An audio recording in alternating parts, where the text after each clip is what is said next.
नमस्कार, बहुत बहुत स्वागत है आपका। आप देख रहे हैं 11 दमदार। मैं हूं आपके साथ ऋतु ज्ञानवानी। सबसे पहले बात भोपाल की, जहां एक दिल दहला देने वाली घटना हुई है।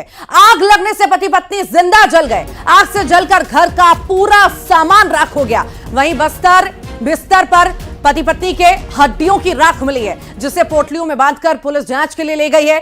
पूरा मामला मिसरोद थाना क्षेत्र के जाटखेड़ी का है। घर से धुआं निकला देख पड़ोसियों ने परिवार को सूचना दी, पुलिस को सूचना दी। मौके पर पुलिस पहुंची, फायर ब्रिगेड की टीम पहुंची, आग पर काबू पाया गया। तो वहीं जब परिजन दरवाजा तोड़कर घर के अंदर पहुंचे तो बिस्तर पर सतीश और आम्रपाली के शव झुलसे पड़े थे। आग से पूरे घर का सामान जल चुका था। पुलिस दोनों के शव को पोटली में बांधकर जांच के लिए ले गई है। हत्या, आत्महत्या, हादसा, सभी एंगल से मामले की जांच पड़ताल हो रही है। एक्सक्लूसिव तस्वीरें आपको दिखा रहे हैं। ये वही घर की तस्वीरें हैं जहां पर पति पत्नी जिंदा जल गए हैं। ये पूरा सामान देखिए किस तरह से जल चुका है, सब तहस नहस हो चुका है और पूरी तरह से पति पत्नी भी जल गए। उनकी हड्डियां, राख जो है आप पोस्टमार्टम के लिए भिजवाई गई हैं। जांच पड़ताल होगी इस मामले में और साथ ही साथ परिजनों से, पड़ोसियों से भी इस मामले में पूछताछ जारी है। मिसरोद थाना इलाके से एक बेहद ही गंभीर मामला सामने आया है। जाटखेड़ी इलाके में एक दंपति जो इस घर में रहते थे, जिसकी आप तस्वीरें देख रहे हैं, यहाँ पर उनकी जलने से मौत हो गई। हालांकि फ़िलहाल इस बात का खुलासा नहीं हो सका है कि ये जो पूरी घटना है वो हत्या है, आत्महत्या है या फिर महज एक हादसा है। पुलिस तमाम एंगल से इस पूरे मामले की जांच कर रही है, लेकिन इन तस्वीरों में आप देख सकते हैं कि किस तरीके से पूरे घर की जो गृहस्थी है वो जलकर खाक हो गई है। चाहे वो किचन का सामान हो, रोज़मर्रा के इस्तेमाल का सामान हो, कपड़े हों। और यही वो जगह है जहाँ पर बताया जा रहा है कि पलंग था, इसी पर जो दंपति हैं वो सो रहे थे और यहीं पे उनकी जलने से मौत हो गई। इसी घर के आसपास उनके अन्य रिश्तेदार जो हैं वो भी रहते हैं। फिलहाल पुलिस ने जो भी यहाँ से अवशेष मिले हैं, चाहे वो फिर बची हुई हड्डियाँ हों या कुछ और चीज़ें हों, क्योंकि शव पूरी तरीके से दोनों के ही जो हैं वो जल गए थे और बहुत कुछ यहाँ से बरामदगी तो नहीं हो पाई है, लेकिन फिर भी फॉरेंसिक की जो टीम है वो मौके पर पहुँची और यहाँ पर तमाम चीज़ों को, तमाम सबूतों को, तथ्यों को इकट्ठा करने की कोशिश की गई है। जो परिजन हैं उनसे पूछताछ की जा रही है, जो आजू बाजू के रहने वाले लोग हैं, पड़ोसी हैं, उनसे भी इस पूरे मामले में जो पूछताछ है वो की जा रही है। बहरहाल देखना होगा कि इस पूरे मामले में क्या कुछ तथ्य निकलकर सामने आते हैं और कब तक इस गुत्थी को सुलझाने में पुलिस को सफलता मिलती है। और अब बात ग्वालियर की, जहां पर बदमाशों का आतंक है। डबरा में बेखौफ हो चुके हैं बदमाश, फिर से फायरिंग की है। कार से आए बदमाश ताबड़तोड़ फायरिंग करते हुए नजर आए हैं। भरत साहू नाम के शख्स पर गोली चलाई गई, गोली लगी है, इसे गंभीर हालत में अस्पताल में भर्ती कराया गया। ये पूरा जो घटनाक्रम है सीसीटीवी कैमरा में कैद हुआ है। पूरी घटना जो है लक्ष्मणपुरा इलाके की बताई जा रही है। हाथ में बंदूक लिए ये आप देख रहे हैं बदमाश को और यहां पर फायरिंग करता। कार से ये सभी बदमाश आए थे और ताबड़तोड़ फायरिंग यहां पर करने लग गए। अब सीसीटीवी के आधार पर पुलिस जांच पड़ताल कर रही है और चिन्हित करने में भी जुटी है। साथ ही साथ ये भी पता लगाने में जुटी है कि किस बात को लेकर के विवाद था जो ये बदमाश गोली मारने पर उतारू हो गए। वैसे ग्वालियर, डबरा, यहां पर मुरैना आम सी बात है, गोलियां चलना, जरा सी बात पर बंदूकें तान देना। एक और ये तस्वीर दिखाती है, दर्शाती है कि यहां पर बदमाश पूरी तरह से बेखौफ है। तो ग्वालियर में बदमाश बेखौफ हैं। 3 तस्वीरें आपको दिखाते हैं, ये गवाही दे रही हैं तस्वीरें कि यहां पर बदमाश कितने बेखौफ हो चुके हैं। कार में सवार, डबरा में कार में सवार बदमाश आए, फायरिंग की। पहली तस्वीर आप देखिए, बदमाशों की ताबड़तोड़ फायरिंग में एक शख्स घायल भी हुआ है, जिससे इलाके में दहशत का जिस वजह से माहौल बना हुआ है। तो वहीं कैफे में पिज्जा के लिए बदमाशों ने फायरिंग कर दी। दूसरी तस्वीर आप देख रहे हैं, इस मामले में दोनों आरोपियों की गिरफ्तारी हो चुकी है। तो वहीं तीसरी तस्वीर जो आप देख रहे हैं, यहां पर मोमोज बेचने वाले युवक पर बदमाशों ने पैसे मांगने पर फेविकॉल फेंक दिया। 3 तस्वीरें आपके सामने ग्वालियर की बदमाशों के आतंक की। मामूली बात, विवाद पर किस तरह से यहां पर हमला किया जा रहा है ग्वालियर में, ये दिखा रही हैं तस्वीरें कि कितने बेखौफ यहां पर बदमाश हो चुके हैं। ज्यादा जानकारी लेंगे, सहयोगी हमारे साथ सुशील कौशिक जुड़ गए हैं। सुशील, ये तीनों तस्वीरें हम जो देख रहे हैं ग्वालियर की, दर्शाती हैं, गवाही दे रही हैं कि यहां पर बदमाशों को कोई खौफ नहीं है, कोई डर नहीं है प्रशासन का। ये यहां पर प्रशासन की कार्यशैली पर भी सवाल उठ रहे हैं कि आखिर क्यों इन बदमाशों में डर नहीं है? क्या जिस तरह से कार्रवाई होनी चाहिए वैसी कार्रवाई नहीं होती, खाना पूर्ति होती है, जिस वजह से इन बदमाशों के हौसले दिन ब दिन बढ़ते जा रहे हैं?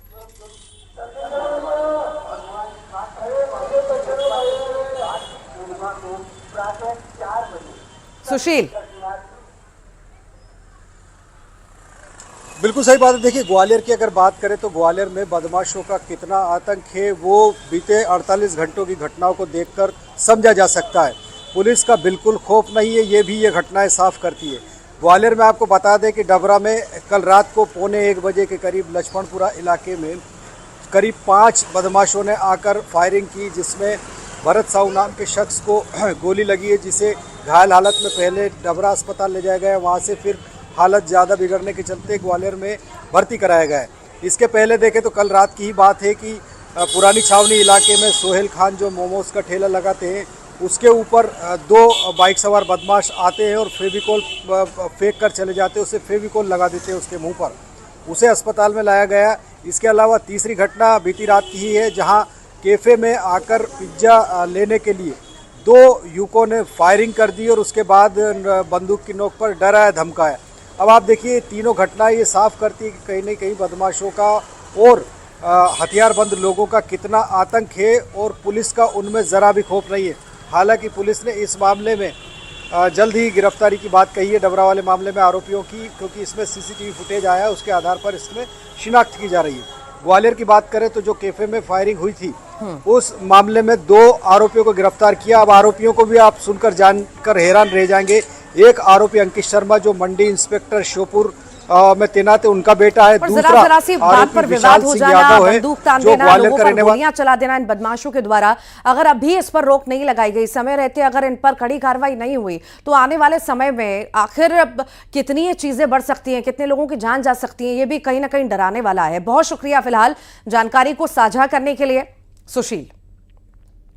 और अब बात इंदौर की करते हैं, जहां पर मेयर इन काउंसिल सदस्य मनीष शर्मा ने निगम कमिश्नर को पत्र लिखा है, जिसमें मुस्लिम इलाकों में वाटर टैक्स, प्रॉपर्टी टैक्स को लेकर कार्रवाई की जानकारी मांगी है। साथ ही इन इलाकों में अवैध मकान, अस्थायी मीट की दुकान, अवैध नल कनेक्शन की जानकारी भी 7 दिनों के अंदर मांगी है। तो वहीं मनीष शर्मा के इस पत्र पर इंदौर में सियासत भी तेज हो गई है। कांग्रेस ने वर्ग विशेष को टारगेट करने का आरोप लगाया है।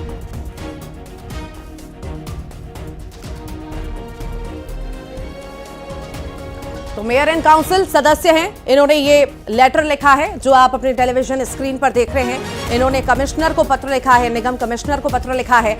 उन्होंने जिक्र किया है और कहा है कि मुस्लिम इलाकों में वाटर टैक्स, प्रॉपर्टी टैक्स जो है उस पर जो कार्रवाई हुई है उनकी जानकारी जो है मांगी गई है। साथ ही इन इलाकों में अवैध मकान जो हैं, अस्थायी मीट की दुकानें हैं, अवैध नल कनेक्शन है, इसकी भी जानकारी उन्हें चाहिए 7 दिनों के अंदर। तो वहीं मनीष शर्मा के इस पत्र पर अब सियासत शुरू हो चुकी है। कांग्रेस ने वर्ग विशेष को टारगेट करने का आरोप लगाया है।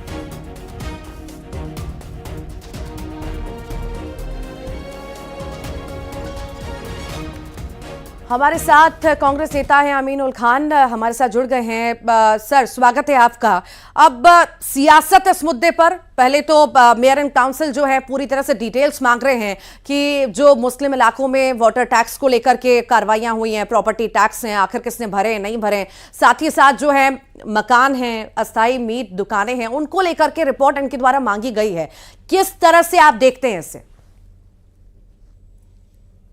घटिया राजनीति की प्रतिस्पर्धा माननीय मंत्री कैलाश विजयवर्गीय, विधायक पुत्र एकलव्य गौड़, महापौर पुष्यमित्र भार्गव और अब उसमें कूदने का काम किया है MIC सदस्य मनीष शर्मा जी ने।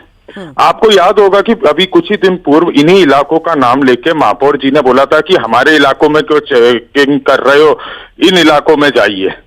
हमारे तुम्हारे बांटने का काम ये भारतीय जनता पार्टी की रीति नीति और नंबर बढ़ाने के लिए कई नेता बार बार इसका इस्तेमाल करते रहते हैं। मनीष मामा जी काफी दिनों से लूप लाइन में थे, तो उन्होंने भी इसका इस्तेमाल किया। ना उनके पास जानकारी है पहले कोई उन्होंने लेटर लिया हो संभाग आयुक्त से, कोई आंकड़े हों कि सिर्फ इन्हीं इलाकों के टैक्स बाकी, और हम बोलते हैं राजस्व कहीं का भी बाकी हो, पूरे शहर के हित में राजस्व है, सबसे वसूलना चाहिए। पर उसे हिंदू मुस्लिम के नाम पे ये देश को बांटने की राजनीति बंद होनी चाहिए। ये देश में जो जहर घुलने का काम भारतीय जनता पार्टी के छुटपुइये नेता और बड़े शीर्ष स्तर के नेता कर रहे हैं, उससे देश का नुकसान है। ठीक ठीक, आप सर लगातार बने रहिएगा। जो मेयर एंड काउंसिल हैं मनीष शर्मा जी, वो हमारे साथ जुड़ गए हैं। मनीष जी, बहुत स्वागत है आपका। मनीष जी, आपको मेरी आवाज मिल पा रही है? बिल्कुल आ रही है जी। कमिश्नर साहब को पत्र आपने लिखा है, कई रिपोर्ट्स मांगी हैं आपने, साथ ही साथ जहां पर कार्रवाइयां हुई हैं वो भी जानकारी आपके द्वारा मांगी गई है। आरोप लग रहे हैं आप कांग्रेस के द्वारा कि आखिर राजनीति इस तरह की क्यों की जा रही है? अगर सबकी जानकारी ली जाएगी तो वो बेहतर होगा ना। एक विशेष वर्ग पे क्यों टारगेट किया जा रहा है? नहीं, कहीं भी उसमें सच जिक्र ही नहीं है। देखिए, इनको तकलीफ क्यों हो रही है? कोई जानकारी मांग ली है तो जानकारी मांग ली है, अगर ये टैक्स भरते हैं तो उसमें तकलीफ क्या है?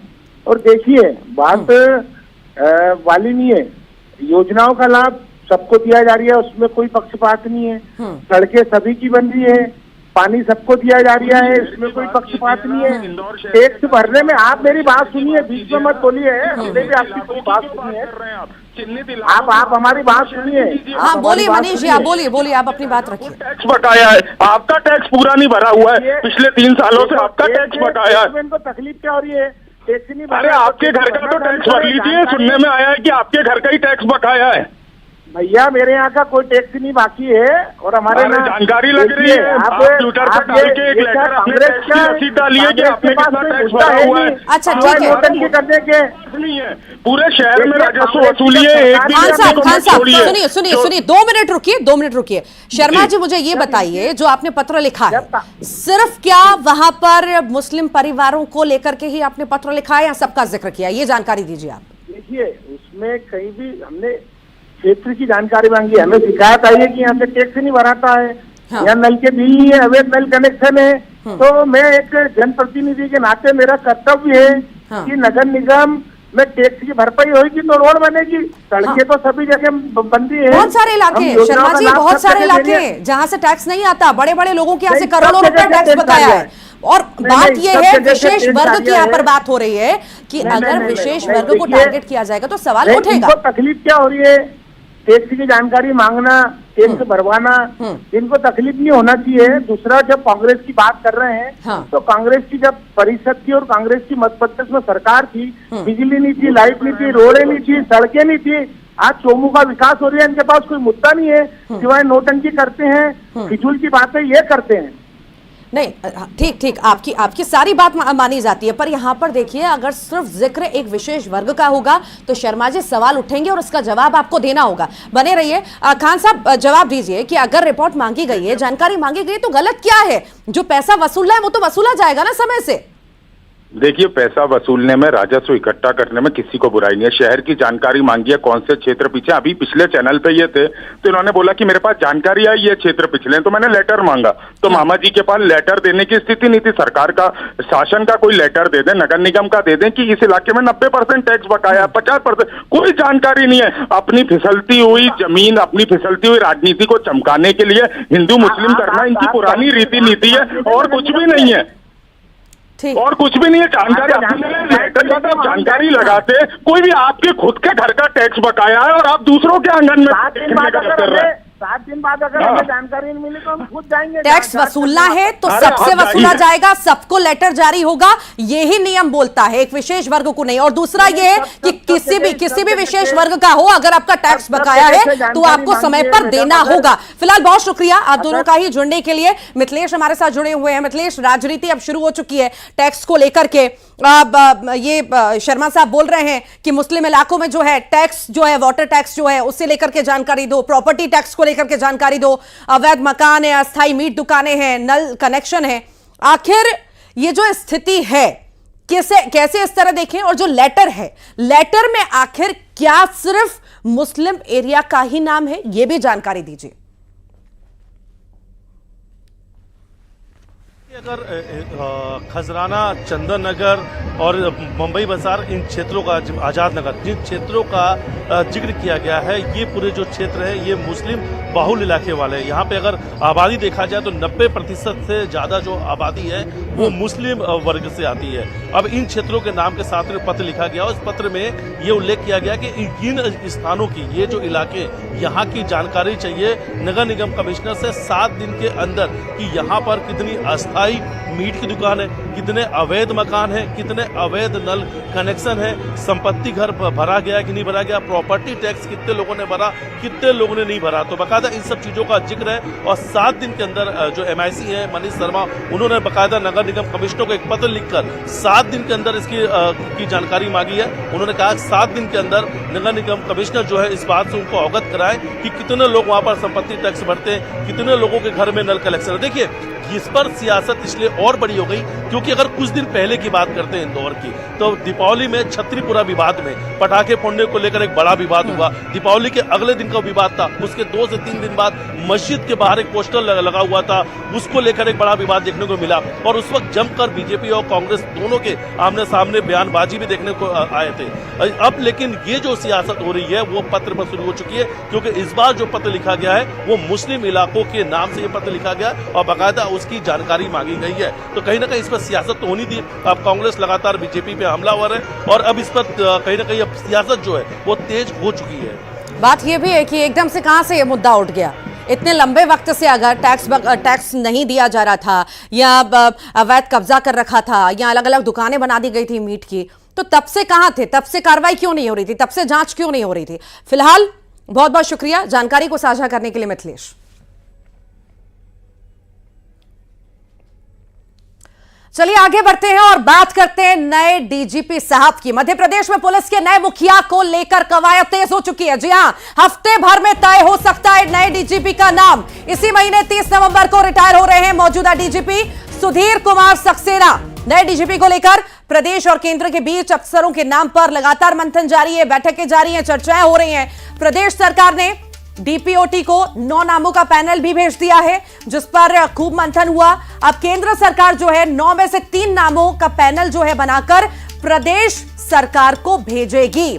होमगार्ड, पुलिस हाउसिंग कॉर्पोरेशन और EOWDG के नाम पर जो है चर्चाएं चल रही हैं। इनके नाम आगे हैं, कैलाश मकवाना है, अजय शर्मा हैं और अरविंद कुमार जो हैं ये दौड़ में हैं। इनके नाम पर लगातार चर्चा हो रही है। हो सकता है कि हफ्ते भर में इनका नाम तय हो जाए, डीजीपी का नाम जो है फाइनल हो जाए।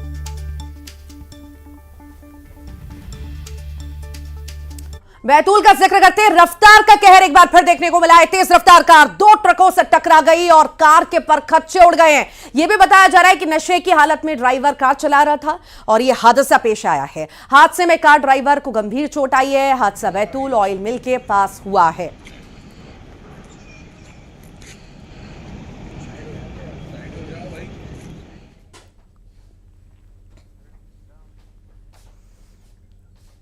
रीवा में तेज रफ्तार बस पलट गई। हादसे में 12 यात्री घायल हुए हैं, अस्पताल में भर्ती करा दिया गया है। सवार थे कम से कम 30 यात्री इस बस में। सूरत से सीधी की तरफ यह बस जा रही थी। ड्राइवर को झपकी आने से बस पलट गई। गुर्द थाना क्षेत्र की यह घटना बताई जा रही है। रीवा में एक बार फिर से जो है तेज रफ्तार का कहर और 12 यात्री घायल, 30 सवार थे, 12 घायल हुए। अस्पताल में इलाज जारी है। दरअसल ड्राइवर को झपकी आ गई और झपकी आने के दौरान यह हादसा हुआ है।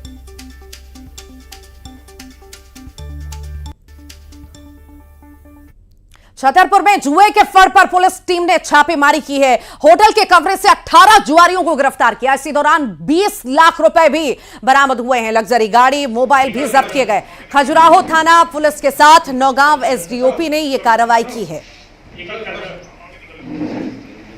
ये सभी जुआरी जो आप कैमरा में देख रहे हैं, जिनको पुलिस पकड़ करके लाई है, इनकी गिरफ्तारी, साथ ही साथ लग्जरी गाड़ी, मोबाइल और कैश 20 लाख रुपए बरामद किया गया। मुखबिर की सूचना पर आज हम लोगों ने एक संयुक्त टीम के माध्यम से थाना खजुराहो में एक जुए की कार्रवाई की रेड की है, जिसमें सारांश होटल में लगभग 18 लोग जुआ खेलते हुए पाए गए। तो उनके पास से लगभग 20 लाख रुपए हम लोगों ने जब्त किया है। नर्मदापुरम में कार्तिक पूर्णिमा के मौके पर स्नान के लिए लाखों की संख्या में श्रद्धालु मां नर्मदा तवा संगम तट पर पहुंच रहे हैं। उन्होंने आस्था की डुबकी लगाई है। ये भी बता दें कि सैकड़ों साल की परंपरा अनुसार मोरपंख की ढाल लेकर श्रद्धालु देव स्नान के लिए पहुंचते हैं। ये तस्वीरें नर्मदापुरम की आप देख रहे हैं। लाखों की संख्या में श्रद्धालुओं का जमावड़ा यहां पर डुबकी लगाते, आस्था की डुबकी लगाते हुए नजर आए हैं लोग।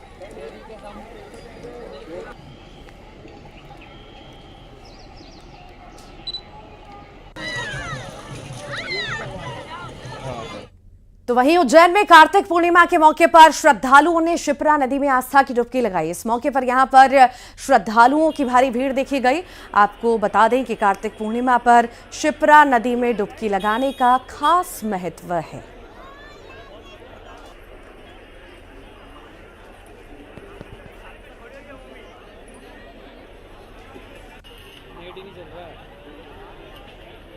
बड़ी संख्या में श्रद्धालु देखिए आप यहां पर पहुंचे हैं। शिप्रा नदी में पर जो स्नान यहां पर इनके द्वारा किया गया है, हर साल की तरह परंपरा निभाई गई है इस साल भी।